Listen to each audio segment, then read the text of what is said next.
It is Tuesday, it's rainy, it's nasty, but I took the day off work because we're on a mission today. We've got about 4 hours down the road to drive, and we're running bobtail. If you're not familiar with that term, that means we are driving empty with no trailer, and we got a lot of miles to move today.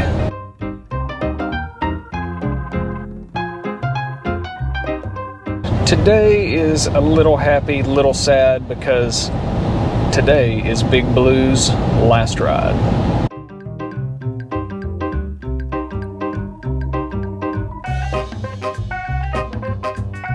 So what you're seeing right now is the last tank of fuel I'll ever put in Big Blue.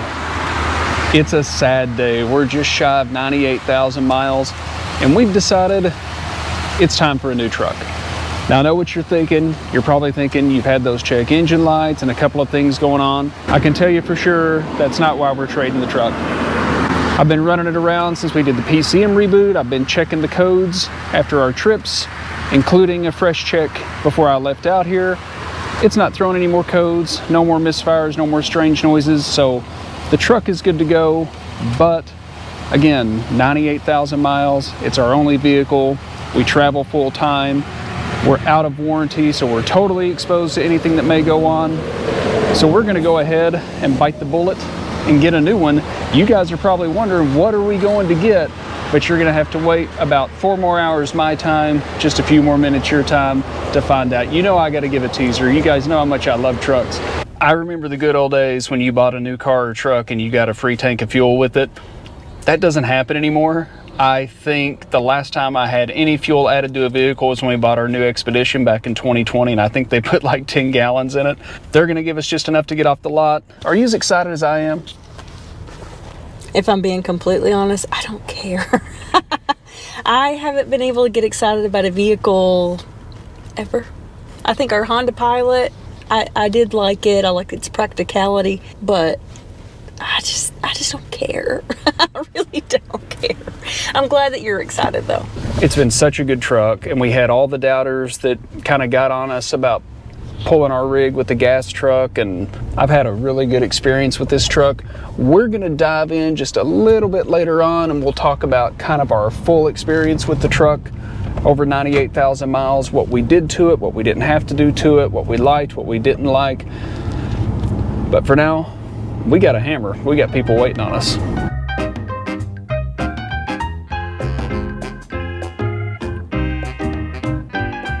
What truck has 4 wheels and flies?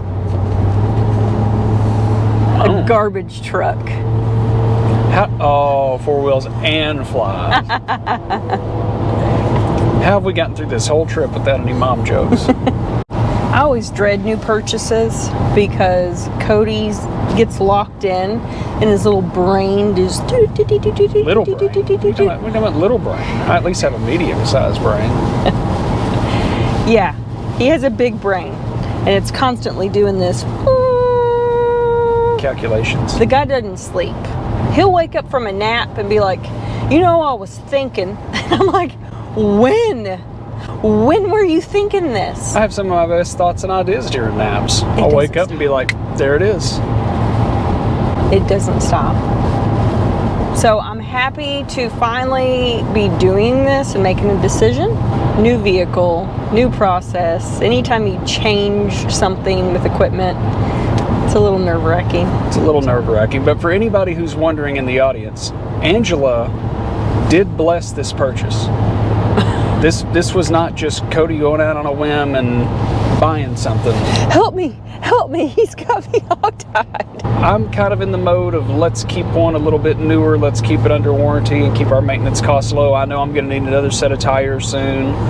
I know I've got some maintenance coming up with transmission services and fuel injector services and coolant flushes that's gonna cost some money next year, so we're gonna trade that cost out for paying sales tax on a new one, and we're gonna go get a new one. That's how he justifies things, see? Boop, boop, boop, boop, boop, boop, boop, boop. Get help. We did not look at a map before we just took off and kind of realized it was significantly further away than we expected. So I'm hoping this goes really fast. I had already done my test drive and all that other stuff, knew exactly what I wanted, and made the deal over the phone, put a deposit down. So in theory, all we should have to do is just sign papers, tell them 17 times that we don't want an extended warranty, because that always seems to be the most arduous part of the process. They sell Dodge, Jeep, Chryslers, and so far they've been great to work with. Let's go see how they are to finish the process. This was actually a recommendation by a friend of ours, but he said these people were making some deals, and when we talked to them, they did it. But we were able to get a little nicer trim package, a few more options that we really wanted. One that I'm really excited to tell you guys about. You guys that tow a lot are going to be really jealous of this one. This is a big deal. I'm excited too. And I'm going to walk in like a boss. I'm going to go dump this giant bag of trash in their trash can. I'm going to walk in with this camera and... Do you think they're going to knock some off of our trade-in value because it smells like DQ now? They may knock some off of our new when I walk in with the camera and be like, what? What kind of deal you have?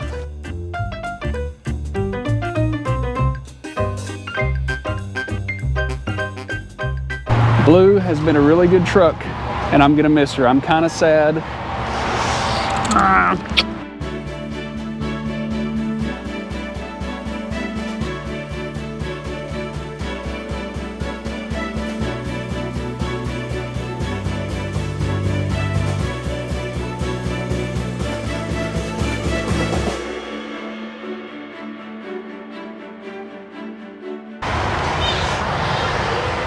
So in case you guys haven't noticed by the big smile on my face, all you guys in the comments that have told me, get a dually next time, we did it.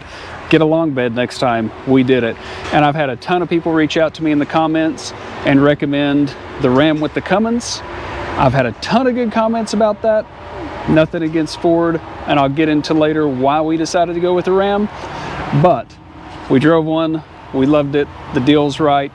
This is the 6.7 Cummins high output diesel. It has a 50-gallon fuel tank, which is my favorite feature so far, and a 410 rear end. Enough about the truck for now. Let's go drive this thing. This is a big move for us, moving away from Ford. We don't know how we feel about it, but we're gonna give it a shot. One of the best features about this truck that I'm so excited about is it has a 50-gallon fuel tank, and I kind of had to search for that. Just less fuel stops with the trailer on, less risk for a wreck, and they filled it up for me. So it's already a winner in my book.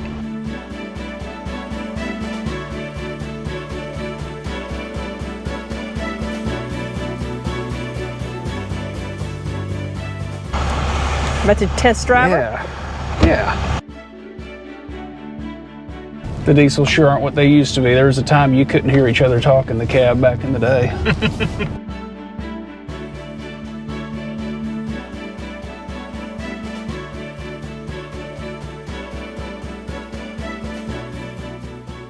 We got the fifth wheel hitch moved over. That wraps us up here at the dealership. Thanks again to the whole staff at Laura Ford for taking good care of us today. James, our sales guy at Laura Ford, Guy, our finance guy. For the first time, we had a finance guy that was not hard to deal with. He was great, knowledgeable, boom, boom, boom. The whole crew actually was really, really great to deal with. Good experience, top to bottom, front to back. We're really happy with this purchase. We're happy with the dealership experience. Now we're gonna go test this truck. We got about 200 miles to ride, so we're gonna see what the fuel mileage does on the first empty trip. But if you're in the market for a GM or a Dodge or a Ford, they sell them all here. They have great prices, and I hear they ship just about anywhere in the country. So if you're in the market, check out Laura Ford in Sullivan, Missouri, first and foremost. Easy to deal with.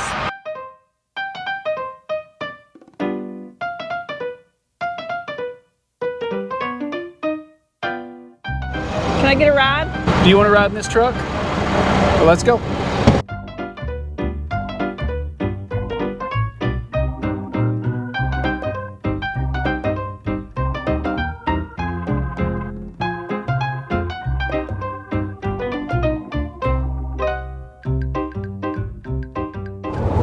So something we've historically done every time we get a new vehicle, I always put a lot of thought into the first song that gets played on the radio. So like when we got the blue truck, we had Blackberry Smoke, You Hear Georgia, and in the Expedition we had, it was the Eagles. Can't remember what song, but I'm pretty sure we played a whole album. But I didn't have to put a lot of thought into this one. I already know what song I want to play first. Oh, you gonna take me home tonight.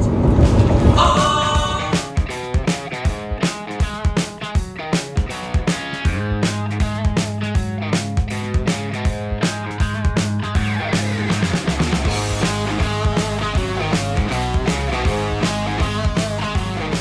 So with a new truck comes a lot of anxieties. I don't know anything about diesel or DEF. I'm scared to death I'm gonna put gasoline in the diesel. Can't do that.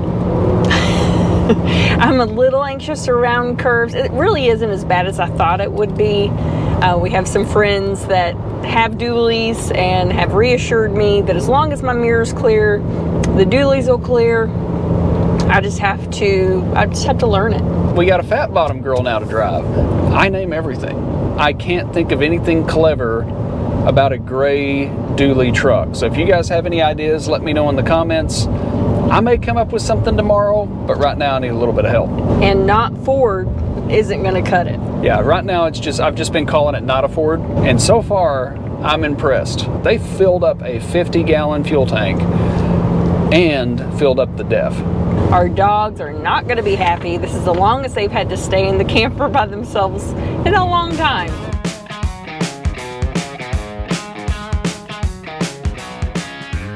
Over the last 2 years of full-time RVing, well, it's going to be 3 years in April, I've had a lot of good things to say about my blue truck.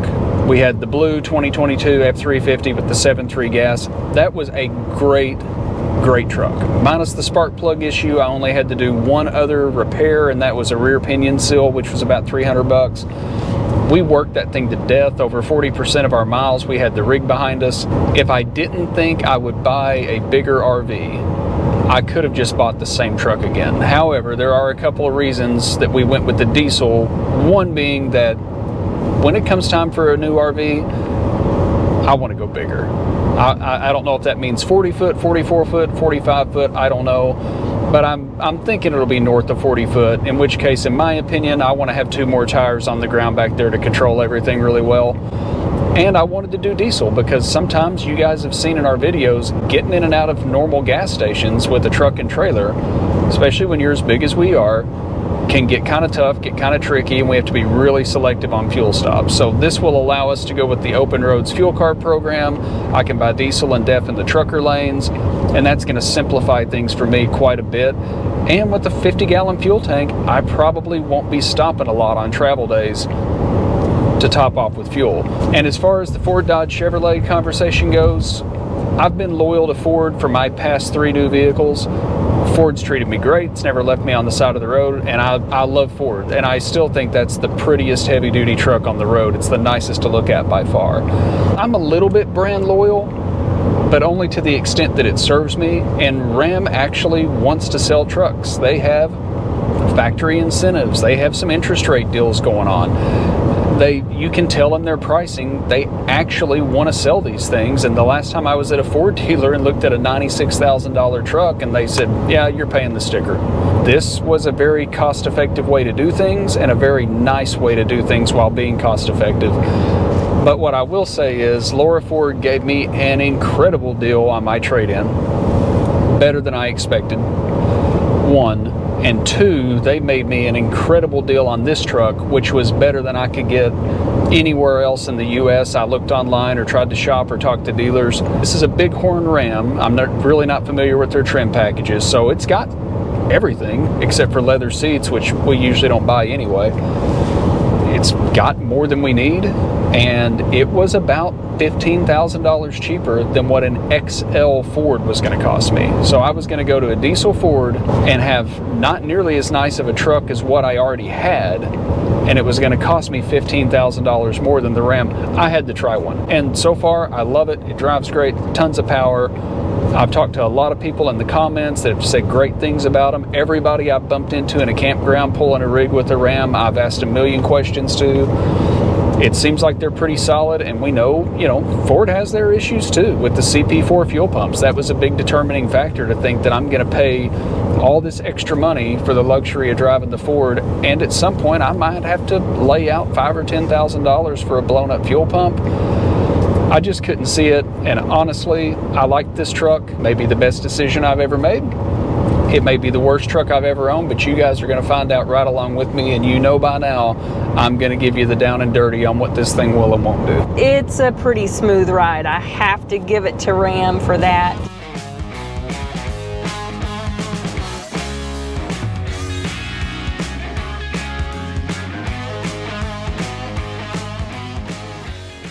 I know yesterday was kind of a blur. We left early in the morning out of Indiana. We hammered down to Missouri, and we picked up the Ram, which still doesn't have a name. Right now, it's still just not a Ford. But I will say, initial reaction from 275 miles of driving, love this truck, and I can't wait to tow with this truck. The only problem is, this truck won't pull that camper, and we got a problem. And since this brand new truck won't tow my camper, and we leave in 3 days, we got to figure something out quick. I think I have a solution, but as a word of caution to anybody who may be going from a Ram to a Ford, or a Ford to a Ram, or a GM to a Ram or a Ford, I was under the impression that these puck systems are all the same. We looked at a truck like this in Indiana, and I asked the dealer, can I just take my fifth wheel and stick it straight in this truck? And he's like, oh yeah, no problem, you're good to go. I took him at his word. He was a nice guy, nothing against him. I think he just had some bad information. And that wasn't the dealer we bought the truck from. And in fairness, I didn't ask the dealer that we bought the truck from. But now I have a hitch that won't fit, and I can't move my rig. What a silly problem this is. I called my buddy Nick over at PULLRITE, and he was telling me that the Ram frames are just a little bit wider, and the Fords have a cross member between the frames that the puck system goes into and the hitch bolts onto, whereas the Ram goes straight through the frame. So our puck system is quite a bit wider. So our options are to buy a whole bunch of adapters to make a sliding hitch work, but we don't need a sliding hitch anymore because we have a long bib. I'm trying to figure out what I'm going to do to get a hitch under this thing so we can move in 3 days, but I'm dying to tow something, and I'm towing something today. It's going to happen.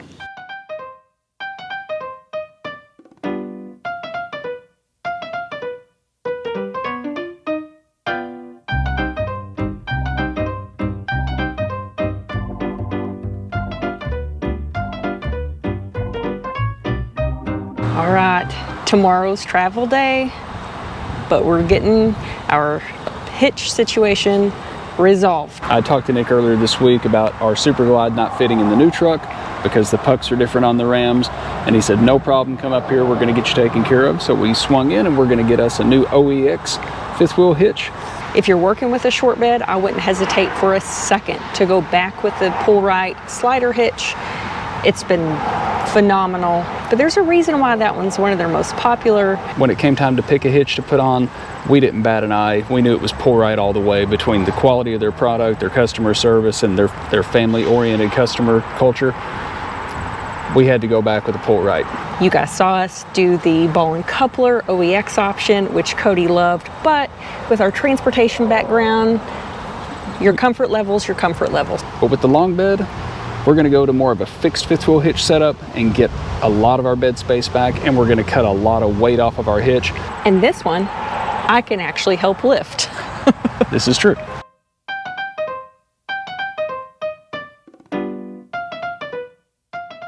Big thanks again to PULLRITE for taking care of us for our hitch needs. Let's get back in here and see how the install's going.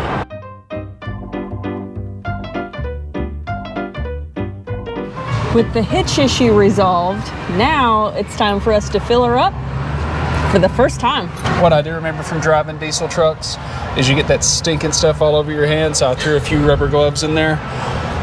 It smells good coming out the pipe, not so much when it's on your hands the rest of the afternoon. So making fun. Make fun. He doesn't care. And sure enough, I pulled up and Cody's like, make sure you get on this one, this pump. And I said, well, I can fit over here. And he said, you need diesel. I'm scared.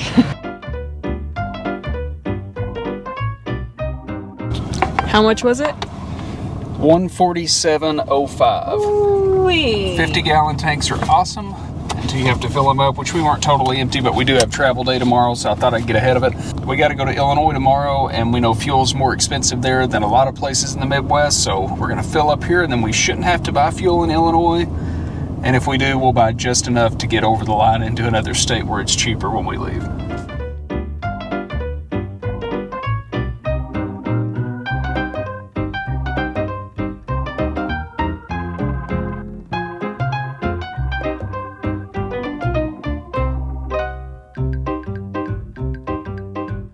I'd be lying if I said it didn't get scary last night, because it did. And we're not dealing with near the things that people are dealing with on the Carolinas with this Hurricane Helene, Florida, Georgia. However, we sure didn't expect Indiana to get what it got, mostly because of the wind and the trees. We're not dealing with flooding, but being out here under these trees, the few RVs that are here got very, very lucky. We got pretty spooked last night, but we made the best call we could. We thought we were good being in western Indiana, away from the hurricanes. Limbs are pelting us. Limbs are falling like crazy, and we've heard a couple really big ones. Maybe we shouldn't be outside. Oh, wow. Okay, we shouldn't be out here. We took a big hit to the roof, though. I mean, we took a really big hit to the roof. Oh, on the camper, yeah. Yeah, that was a big limb. I wonder if it was that dead one right above us. Yeah, we're okay. Pretty confident that a limb bounced off of our new truck, but we're not seeing any scratches. We took an open campsite with no trees above it for the truck. I can't imagine somebody's coming in this late at night, not in this weather. We jumped out of our chairs and went outside. So we're thinking, what's the smart thing? We can't hitch up and move It's too windy to pull it down the road. because we don't need to be pulling it with the wind. Plus we have this new hitch that we need to take our time. We don't need to just go willy-nilly hooking up. I know, baby, it's okay. The dogs are freaking out because things are banging on the roof every 2 seconds. We decided the best thing would be to either abandon ship, or it's supposed to be done maybe in an hour, or let up a little bit. We're in the worst of it. It's supposed to let up a little bit. This has been going on for a couple hours, and it seems like it's getting worse. So we're gonna hope that we're making the right decision.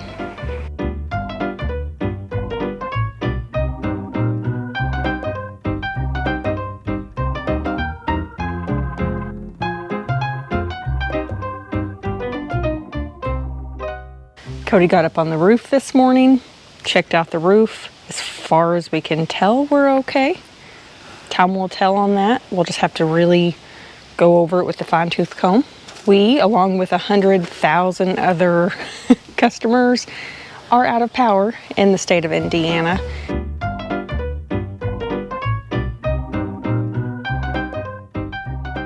We're also out of water because this place runs on a well, which once again is a great reason to leave at least a little bit of water in your tank, because that got us through our showers, got us through dishes, and got us ready to get packed up.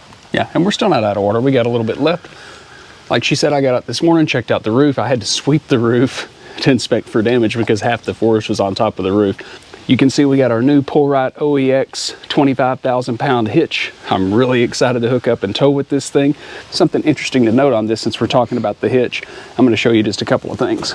So one, we have adjustable height. We can pull 2 bolts here and 1 on the side, and we can raise this hitch another notch. We can also lower it a notch. We set it up right in the middle just to see how that works. I think it's going to be good. It works on the puck system just like our other hitch, so if we wanted to take it out, really easy to do, much lighter. And we had the ability to reverse this plate and move the hitch plate forward. Right now we have the hitch plate set 4 inches back, and we did that at Nick's recommendation because our trailer's kind of short on the front, and with our old truck with the tailgate down, we only had a couple of inches between the tailgate and the front wall of the camper when we were hooking up. Nick was thinking with the long bed truck, we may be a little bit too close. So we did set the hitch 4 inches back just to make sure we have plenty of clearance. And that's something we're not going to know until we get backed up and hooked up. So we're going to take our time and figure this thing out. And if we want to flip it back and put it in front of the axle again, it's just 4 bolts, torque everything down to 45 pounds, and we're good to go. I think this will be a good setup for the first trip, but we got to hook up and find out. We were talking about if we wanted to move this back. You can see we're sitting just behind the axle now to give us enough room to hook up, but we can just flip that plate around on top and set it over the axle if we have enough clearance. I also went out to Walmart the other day and got some new totes so we could organize the bed a little better. And that 8-foot bed is everything. We've got our generator, 2 small totes, 1 big tote full of workout gear, our pit boss, and a fuel can in there. I just put a low bar in front of it. That's always worked great for me. And look at this, all this open space. Let's hitch this thing up. We got to hit the dump station, and we got to get down the road today. Isn't that sweet? It's loud, but not too loud. So I'll quote my dad and saying, I love hearing that diesel rattle. Time to figure out if we have this thing set up how we need it. Ah! I don't know how much play we have in this one. I have to get used to this hitch too. So I'm gonna try to get it dead on best I can. That looks pretty darn good. I'm gonna lower that so that we hit at a better angle.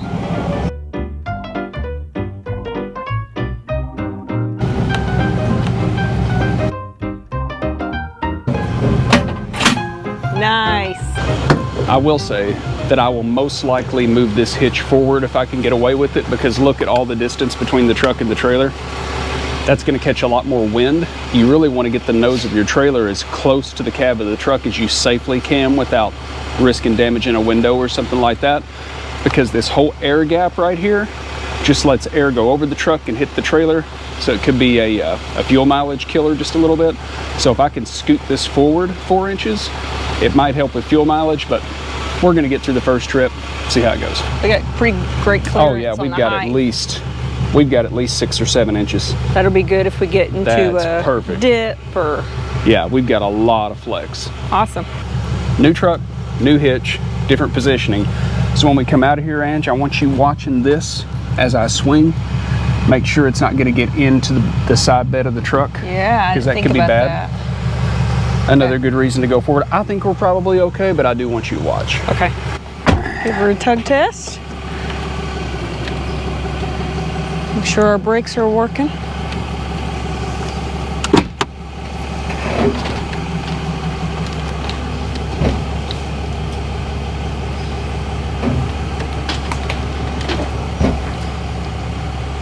And not working? We're good. We have brakes. That truck's just torquey, and we know this spring we got to put new brakes on the trailer, because on the blue truck I had it turned up all the way to 10 and it would barely stop me. Heavier truck, more torque. Oh. So they're holding, but the truck pulls it away. Ooh. Okay. Further proof that we need a set of brakes in the spring.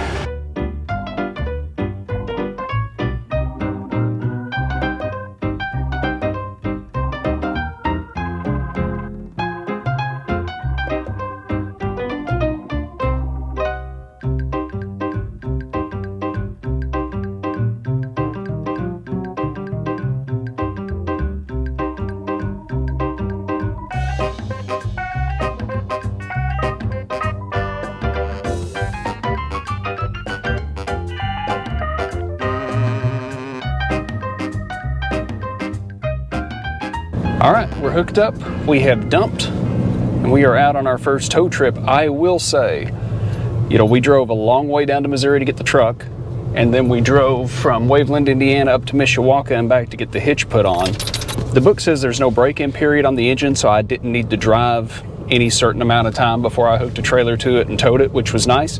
But it did say that the engine probably won't get to full efficiency for about 6,000 miles until it's totally broken in. But I'm pretty impressed. We ran nearly 800 miles empty, and we averaged 17.6 mpgs with a 410 rear end. I did not expect that, so I'm excited to see what she does towing on the first trip.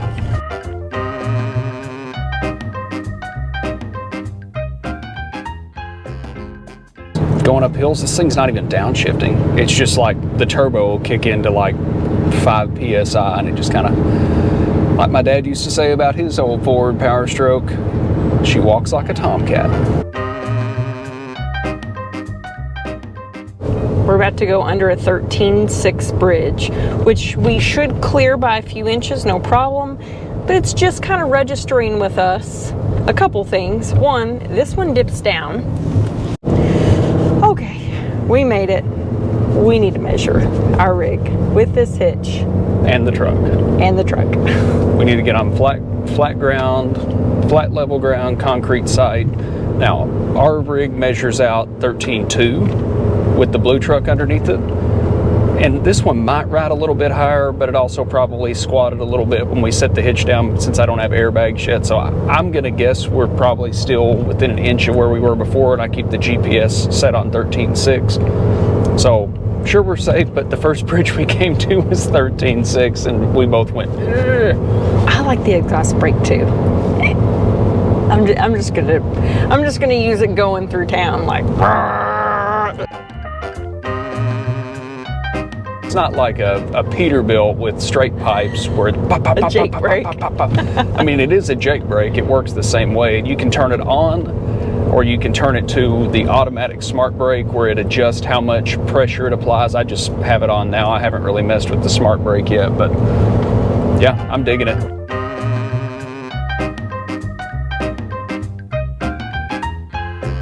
Gotta give a quick shout out to our Redodo lithium battery and our OUPES power station for getting us through the night. We didn't even stress about it. The power went out.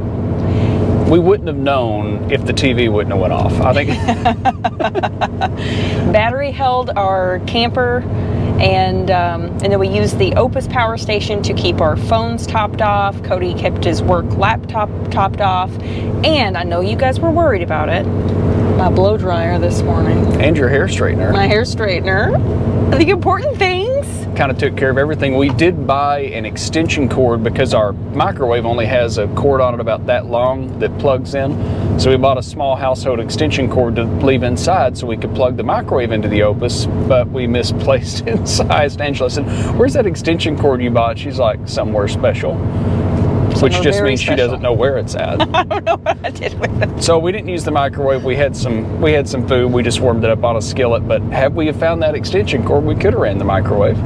It's just nice to have those backups, and no surprise that all of the RV people came out. Everyone checked on each other, shared generators, made sure everyone had what they needed. So once again, the community comes through looking out for people. That's the real stuff. That's the real life stuff. Yeah. Because this place runs on a whale. I said whale really weird. OEX 25,000 pounds super glide. Oh, I gotta quit saying it. When I was a kid. That's our slide. Goodness.